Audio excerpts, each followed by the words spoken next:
여기 일어나야 될 것 같습니다. 하나님께서 이 땅에 놀라운 기적들을 보여주실 것입니다. 오늘 우리에게 주신 하나님의 말씀은 고린도전서 1장 18절로 25절, 제가 가진 성경으로는 신약 264페이지입니다. 고린도전서 1장 18절로 25절, 신약 264페이지입니다.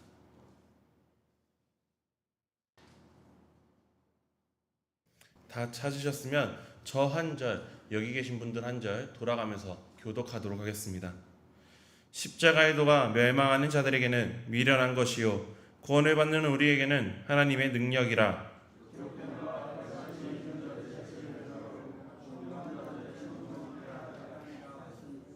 지혜 있는 자가 어디 있느냐? 선비가 어디 있느냐? 이 세대의 변론가가 어디 있느냐? 하나님께서 이 세상의 지혜를 미련하게 하신 것이 아니냐?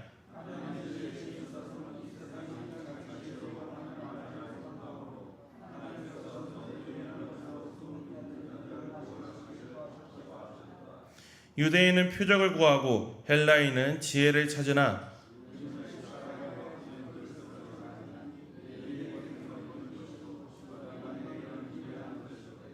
오직 부르심을 받은 자들에게는 유대인이나 헬라인이나 그리스도는 하나님의 능력이요 하나님의 지혜니라.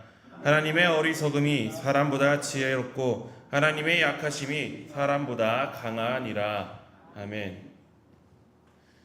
지난주부터 우리는 이 고린도전서 1장 18절부터 25절 말씀으로 함께 말씀을 듣고 있습니다. 지난주 말씀 가운데 바울이 고린도 교회 성도들에게 던졌던 날카로운 질문이 있습니다. 지혜롭다는 사람이 어디 있습니까? 배웠다는 사람이 어디 있습니까? 이 시대에 말 잘하는 사람이 이곳에 어디 있습니까? 이 질문은 고린도 교회 성도들에게 아픈 부분을 찌르는 질문이었습니다. 왜냐하면 고린도 사회에서 우대받는 사람들은 지혜로운 사람, 말 잘하는 사람, 법률가, 서기가, 그리고 성공한 사업가들, 이렇게 성공한 사람들이 이 고린도 지역의 핵심 가치를 가진 미덕을 가진 사람들이었는데, 이 고린도 교회 성도들은 그 사회에서 소외된 사람들이었기 때문입니다. 그렇기 때문에 바울은 분명히 말합니다. 솔직히 너희 중에 그렇게 말 잘하고 똑똑하고 지혜로운 사람이 몇이나 되느냐? 라고 질문한 것입니다.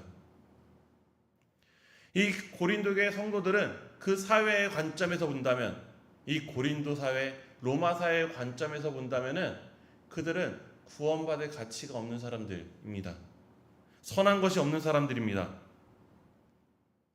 하지만 하나님께서는 이 고린도 교회 사람들을 선택하시고 구원하셨습니다. 왜일까요? 중요한 것은 사람의 관점이 아니라, 인간적인 조건이 아니라 하나님의 은혜이기 때문에 하나님은 아무 조건 없이 그들을 구원하신 것입니다.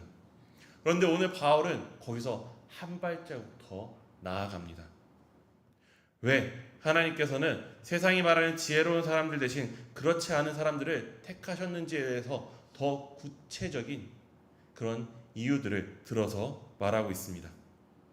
18절 말씀을 함께 읽어보도록 하겠습니다. 십자가의 도가 멸망하는 자들에게는 미련한 것이요 구원을 받는 우리에게는 하나님의 능력이라.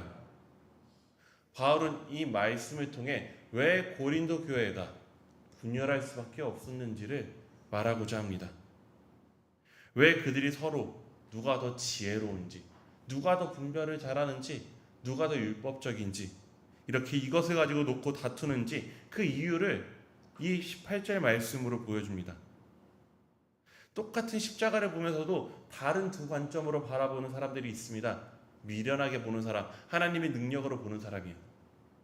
고린도 교회 성도들은 이 두 가지 관점 사이에서 계속해서 흔들리면서 살아갔던 것입니다. 세상 사람들의 눈에, 그러니까 그 당시 로마 사회, 고린도 사회의 눈에는 이 십자가는 굉장히 매력적이지는 않았습니다. 예수라는 사람이 하나님의 아들이라고 저 사람들은 믿는데 결국 십자가라는 사형을 당하지 않았느냐? 제자들은 다 도망갔고 아무도 그 사람을 구원해주지 않았느냐? 믿지 않는 사람들의 생각대로라면은 정말 이 예수라는 사람이 하나님의 아들이라면은 그가 스스로 그 십자가에서 내려올 수 있었을 텐데 그렇게 하지도 못했네 라고 생각했을 것입니다. 고린도 사람들이 추구하던 가치, 성공, 권력, 지혜, 그리고 말 잘하는 것과는 예수님은 정반대의 모습을 보였습니다. 이 십자가는 그 사람들이 볼 때 실패의 상징, 비참함의 상징이었습니다. 십자가는 가장 죄질이 나쁜 사람들에게 가해지는 형벌이었으니까요. 솔직히 말해서 지금도 예수 그리스도의 십자가는 매력적이지는 않을 것입니다. 우리 사회도 물론 문명화되었기 때문에 겉으로 드러나지 않지만 그 저변에는 성공한 자가 옳다, 이긴 자가 정의다, 이런 가치들이 은밀하게 자리 잡고 있지는 않습니까? 가난하게 살며 원칙을 지키려는 사람들보다는 수단과 방법을 가리지 않고 성공한 사람이 더 인정받는 것이 우리가 살아가는 세상 아닙니까? 교회 안에서도 마찬가지입니다. 교회에서 십자가의 도를 가르칩니다. 겸손하길, 그리고 옆 사람을 나보다 더 나은 사람이라고 여기고 섬기기를 가르칩니다. 하지만 사회에 나가서는 우리는 손해보는 사람이 호구다라는 생각을 가지고 있습니다. 세상을 살아가려면, 이 세상에서 먹고 살려면은 이 정직한 태도를 고수할 수는 없다. 이것이 우리들의 내면에 깔려 있습니다. 그런데 역사를 보십시오. 정말 놀라운 일이 일어납니다. 이 실패작 같아 보이는 십자가에서 부활이 일어나지 않았습니까? 미련해 보이는 십자가의 돌을 통해서 로마 제국이 완전히 뒤집혀 버렸습니다. 십자가에 달리신 예수를 믿는 사람들에게 돈으로도 권력으로도 지식으로도 만들 수 없는 것들이 나타나기 시작했습니다. 진짜 기쁨, 진짜 평안, 진짜 소망 말입니다. 바울은 그래서 이 십자가에도 미련한 것이야말로 하나님의 능력이라고 말합니다. 세상이 실패라고 부르는 그것이 실은 가장 큰 성공이라고 말하고 있는 것입니다. 하지만 이 고린도 교회 성도들 안에는 지금 당장은 내가 어렵기 때문에 십자가의 도를 받아들이지만 기회가 생긴다면 당장이라도 고린도 사회의 가치를 따라가고 싶다라는 마음이 있었습니다. 그런 그들에게 기회가 찾아왔습니다. 이 교회 안에서 남들보다 더 자기 자신을 드러낼 수 있는 기회 말입니다. 누가 더 지혜로운가? 누가 더 대단한 지도자를 따르는가? 이것을 가지고 경쟁하며 분열하기 시작했습니다.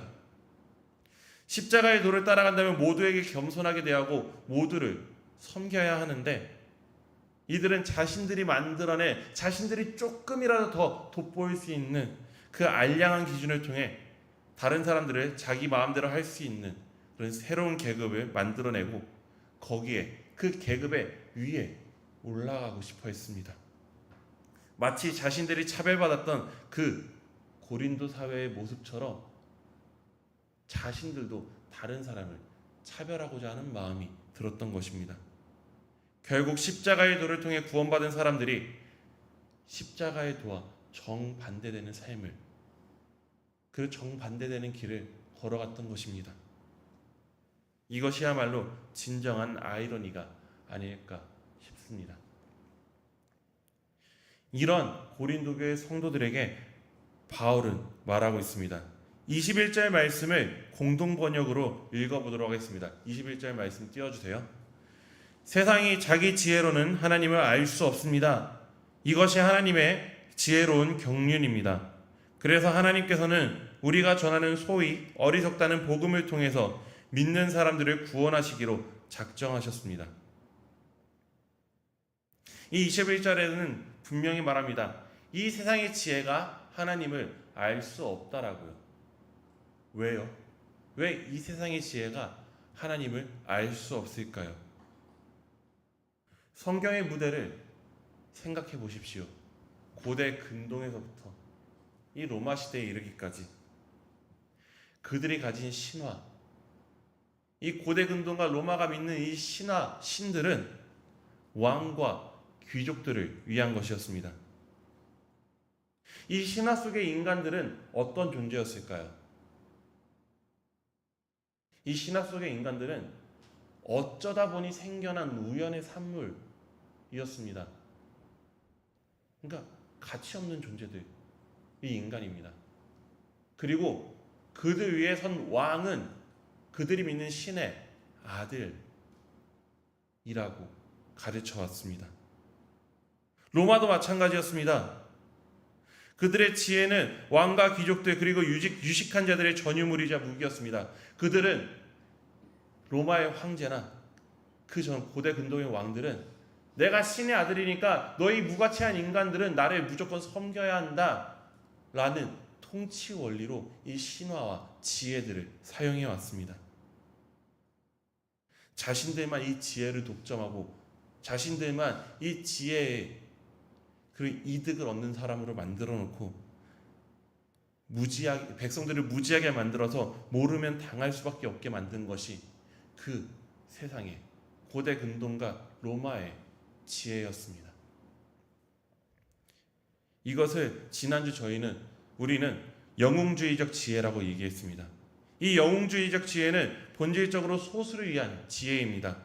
강한 자, 똑똑한 자, 성공한 자들만이 누릴 수 있는 지혜가 이 영웅주의의 지혜입니다. 이 세상의 지혜는 경쟁과 차별을 전제로 둡니다. 누군가는 위에 있어야 되고요. 누군가는 아래 있어야 합니다. 그래야만 이 지혜가 의미를 갖습니다. 그렇기 때문에 이 세상의 지혜는 모든 사람이 다 하나님의 자녀로 존귀하다라고 하는 이 하나님의 지혜를 알 수가 없습니다. 하나님 아버지의 마음은 누군가는 위에 있고 누군가의 아래에 있는 것을 기뻐하지 않으셨으니까요. 우리 모두가 하나님께서 손수 지으시고 하나님의 형상대로 지은 존귀한 존재들이니까요. 그 당시 저 위에 있는 성공한 사람들도 저 아래에 있는 노예들도 하나님의 형상으로 존중받아야 하니까요. 하나님의 형상이 하나님의 형상답게 존중받는 것이 바로 하나님의 지혜이기 때문에 이 세상의 지혜는 하나님의 지혜를 도무지 이해할 수가 없는 것입니다. 그렇기 때문에 예수 그리스도는 이 모든 사람을 포용하기 위해서 가장 낮은 곳에 임하시는 그 십자가의 돌을 가지고 이 땅에 임했습니다. 저 아래 천대받고 모시받는 그 사람 한 사람까지도 다 하나님의 자녀라는 것을 생각나게 하시기 위해서요.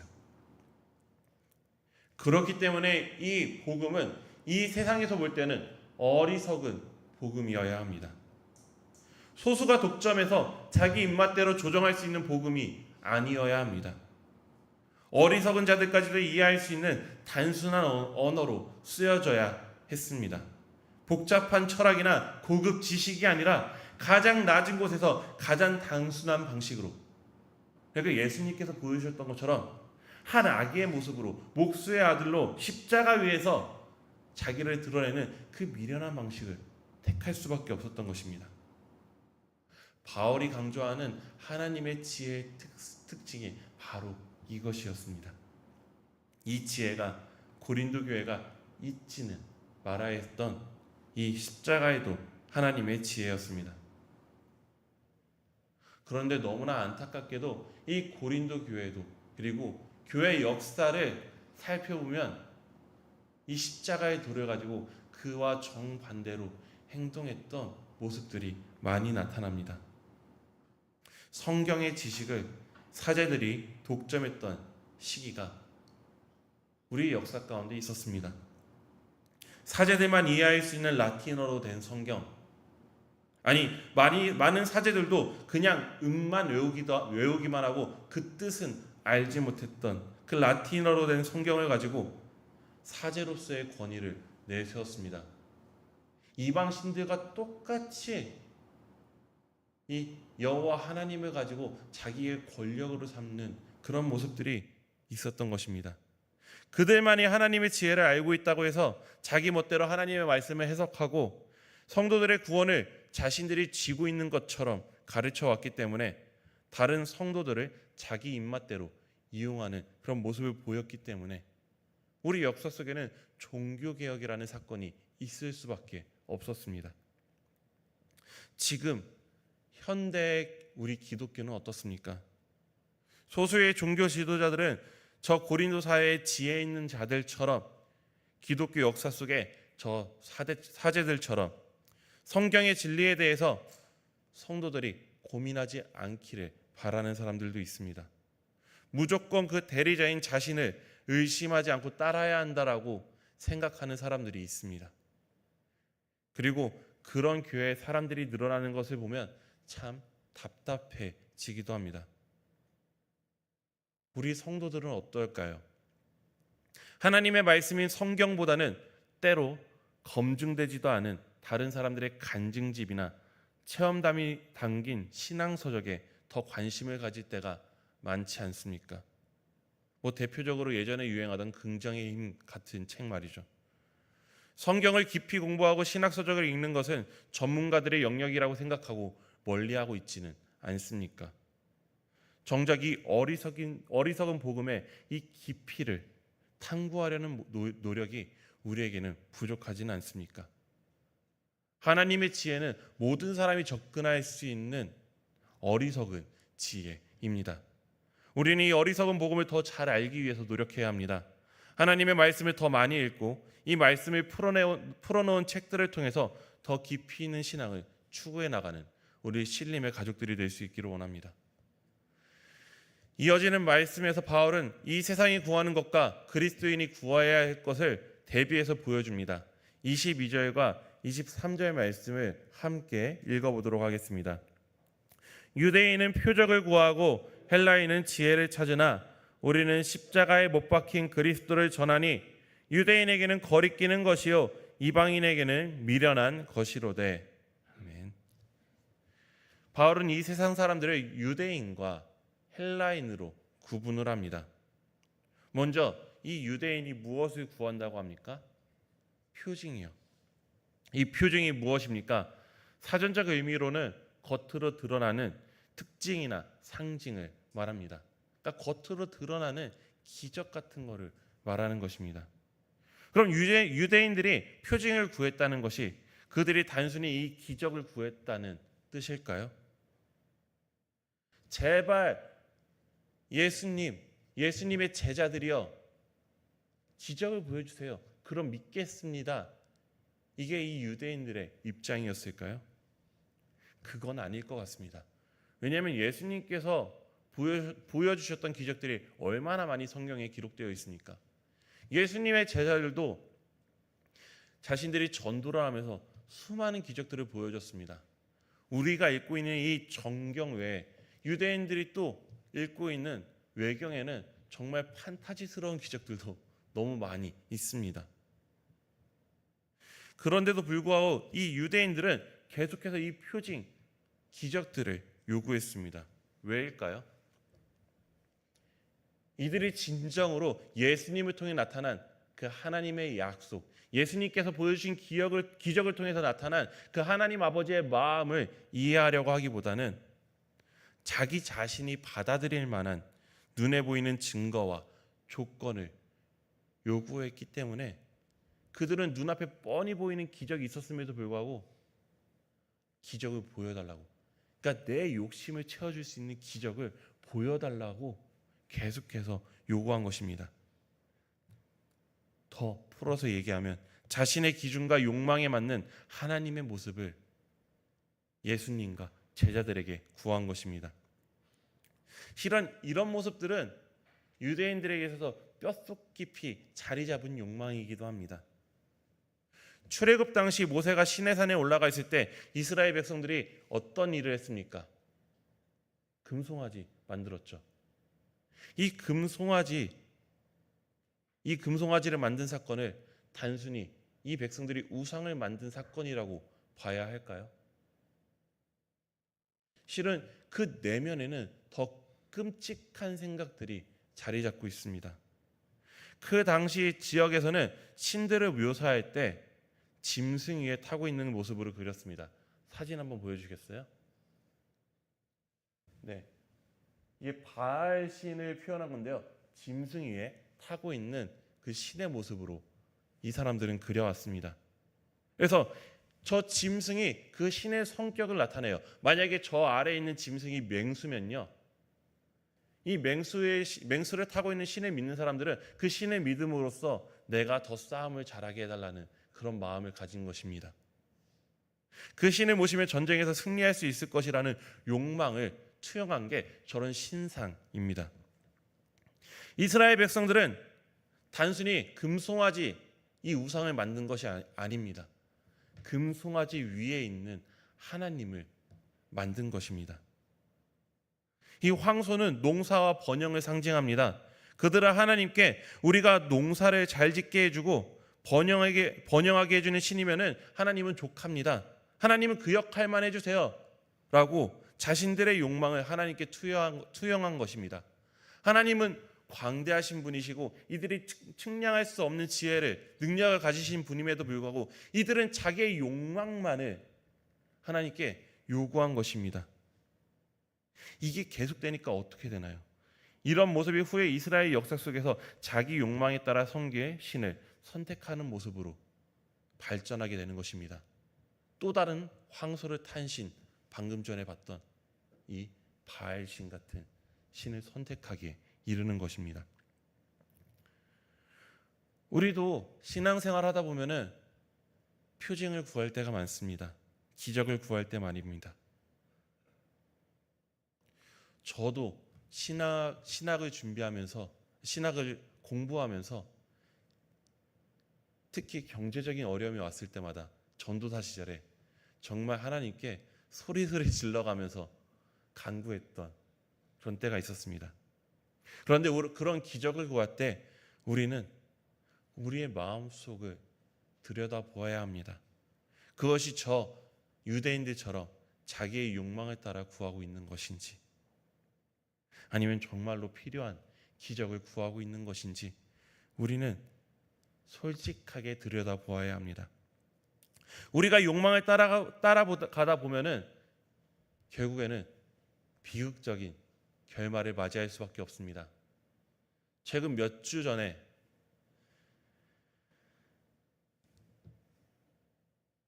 이 뉴스에 많이 나왔던 장로님이 있습니다. 그 장로님이 결국 이 정권과 무당과 결탁했기 때문에 망했다라고 이야기를 합니다.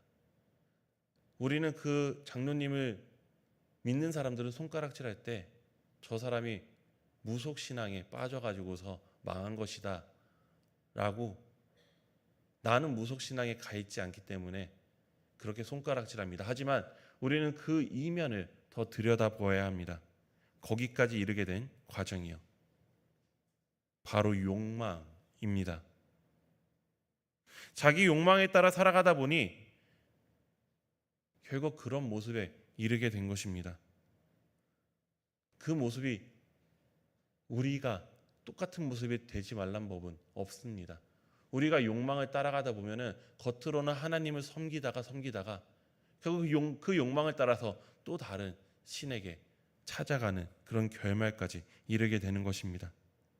우리는 하나님 앞에 기적을 보여달라고 하는 것이 아니라 그 하나님의 지혜에 대한 신뢰와 그 하나님의 섭리에 대한 신뢰가 우리 안에 있어야 합니다. 그리고 또 그 다음으로 유대인과 또 구분되어서 나타나는 사람들은 있습니다. 바로 헬라인입니다. 이 헬라인의 지혜가 무엇입니까? 여기서 이 헬라인은 좁은 의미의 그리스인이 아니라 우리도 포함되어 있는 모든 이방인을 말하고 있습니다. 그 이방인의 지혜, 지금까지 말해왔던 영웅주의, 성공지상주의의 지혜를 말하고 있습니다. 똑똑하고 성공하고 강한 자가 인정받는 그런 지혜 말입니다. 바울은 이 이방인의 지혜와 유대인들의 표적을 한 바구니에 담고 하나님의 능력, 하나님의 지혜이신 그리스도와 대조시킵니다. 23절에서 다시 한번 바울은 말합니다. 우리는 십자가에 못 박힌 그리스도를 전한다. 나무에 달린 자는 저주받는다고 믿는 유대인들에게 십자가는 걸림돌입니다. 지혜롭다고 자부하는 헬라인에게는 터무니없는 패배자의 모습입니다. 하지만 바로 이것이 하나님의 방식입니다. 세상의 모든 기대와 요구를 뒤집어 엎으면서 진정한 구원의 길을 보여주시는 분이 바로 하나님입니다. 결국 우리 앞에는 선택이 있습니다. 유대인처럼 내 욕망에 맞는 표징을, 기적을 계속해서 요구할 것이냐, 헬라인처럼 세상의 지혜와 성공을 추구할 것이냐, 아니면 십자가에 못 박힌 그리스도를 받아들일 것인가. 십자가에 못 박힌 그리스도는 우리 모든 기대를 뒤엎습니다. 때로는 이 그리스도의 십자가의 도는 우리가 원하는 모습이 아닐 수 있습니다. 하지만 그것이 하나님의 진정한 지혜요 능력임을 우리는 항상 기억해야 합니다. 오늘 우리가 선택해야 할 것은 분명합니다. 내 기준에 맞는 하나님이 아니라 하나님의 기준에 맞는 삶을 우리가 살아야 하는 것입니다. 24절부터 25절 말씀을 함께 읽도록 하겠습니다. 그러나 부르심을 받은 자들에게는 유대인이나 헬라인이나 그리스도는 하나님의 능력이요 하나님의 지혜니라. 하나님의 어리석음이 사람보다 지혜롭고 하나님의 약하심이 사람보다 강하니라. 아멘. 참 세상이 보기에는 터무니없는 말입니다. 십자가를 생각해 보십시오. 정말 터무니없습니다. 전능하신 하나님이, 신이 미약한 아기로 태어나다니 터무니없습니다. 만왕의 왕이 말의 밥통에 태어난다니 터무니없습니다. 생명의 주인이 십자가에 매달리다니 터무니없습니다. 유대인들이 보기에는 걸림돌입니다. 헬라인이 보기에는 미련한 일입니다. 2000년이 지난 지금도 마찬가지입니다. 성공이 최고 가치인 세상에서 나를 따라오려거든 자기 십자가를 지라라는 말씀은 터무니없습니다. 경쟁이 당연한 사회에서 원수를 사랑하라, 이 말은 참 터무니없습니다. 그런데 24절에서는 놀라운 반전을 보여줍니다. 그러나 부르심을 받은 자들에게는, 그러니까 우리에게는 이 터무니없어 보이는 것이 하나님의 능력이요 하나님의 지혜다라고 말합니다. 우리는 적어도 이 자리에 계신 분들은 경험으로 합니다. 그 터무니없어 보이는 십자가에서 진짜 생명을 만났습니다. 그 터무니없어 보이는 사랑에서 진짜 평안을 받았습니다. 그 터무니없어 보이는 용서에서 진짜 자유함을 얻었습니다. 25절에 이 모든 것들을 정리해 줍니다. 하나님의 어리석음이 사람보다 지혜롭고 하나님의 약하심이 사람보다 강하다고요. 세상이 어리석다라고 조롱하는 그것이 인간의 모든 지혜를 뛰어넘습니다. 세상이 약하다라고 무시하는 그것이 인간의 모든 힘을 뛰어넘습니다. 로마 제국의 모든 권력도, 그리스의 모든 철학, 지혜도, 유대교의 모든 율법도 사람을 진정으로 구원할 수는 없었습니다. 하지만 이 터무니없어 보이는 십자가만이 해낸 것입니다. 그럼 어떻게 살아야 될까요? 우리는 이 십자가의 도를 따라가려면 어떻게 살아야 할까요? 우리도 터무니없어 보일 각오를 해야 합니다. 이 터무니없는 십자가의 도를 따라가는 사람들은 똑같이 터무니없어 보일 수밖에 없습니다. 성공할 기회가 있는데 정직을 택하면 미련해 보입니다. 이길 수 있는데 용서를 택하면 터무니없어 보입니다. 내 권리를 주장할 수 있는데 섬김을 택하면 터무니없어 보입니다. 하지만 그것이야말로 부르심을 받은 우리가 살아가야 될 삶의 자세입니다. 그러니 이 터무니없어 보이는 그 삶을 선택하는 데 있어서 두려워하지 마시기 바랍니다. 세상 사람들이 우리를 보고 터무니없다라고 말할 때 우리는 기억해야 합니다. 하나님의 어리석음이 사람보다 지혜롭다는 것을요. 하나님의 약하심이 사람보다 강하다는 것을요. 고린도 교회처럼 이 세상의 인정을 받으려고 애쓸 필요가 없습니다. 물론 이 세상에서 최선을 다해서 살아가야겠죠. 하지만 우리는 그 세상 가운데서 최선을 다해서 살아가되 십자가의 도를 따라 살아야 합니다. 유대인들처럼 내 기준에 맞는 하나님을 찾을 필요가 없습니다. 그저 묵묵히 하나님의 말씀을 따라가면 됩니다. 헬라인처럼 세상의 지혜를 부러워할 필요가 없습니다. 왜냐하면 우리에게는 십자가가 있기 때문입니다. 터무니없어 보이지만 이것이야말로 하나님의 지혜요 능력입니다. 바라기는 이번 한 주 그 담대히 터무니없어 보이는 십자가의 도를 따라서 살아가기를 주님의 이름으로 소망합니다. 기도하도록 하겠습니다. 사랑과 은혜가 충만하신 하나님 아버지, 우리가 교회에 나와서 예수 그리스도만이 참 소망이라고 말하지만 그 속에는 우리의 욕망에 따라 살아가고 이 세상이 말하는 대로 타협하면서 살아가고자 했던 그런 모습이 있었음을 고백합니다. 우리의 연약함을 용서하여 주시옵소서. 아버지, 우리가 이제는 이번 한 주만이라도 이 십자가의 도를 따라서 살기 원합니다. 이 십자가의 도가 진정한 하나님의 능력임을 믿고 살아가기 원합니다. 아버지, 우리들의 마음을 굳건하게 하여 주시고 이번 한 주간도 이 세상 가운데서 지켜주시옵소서. 이 모든 말씀 살아계신 예수님의 이름으로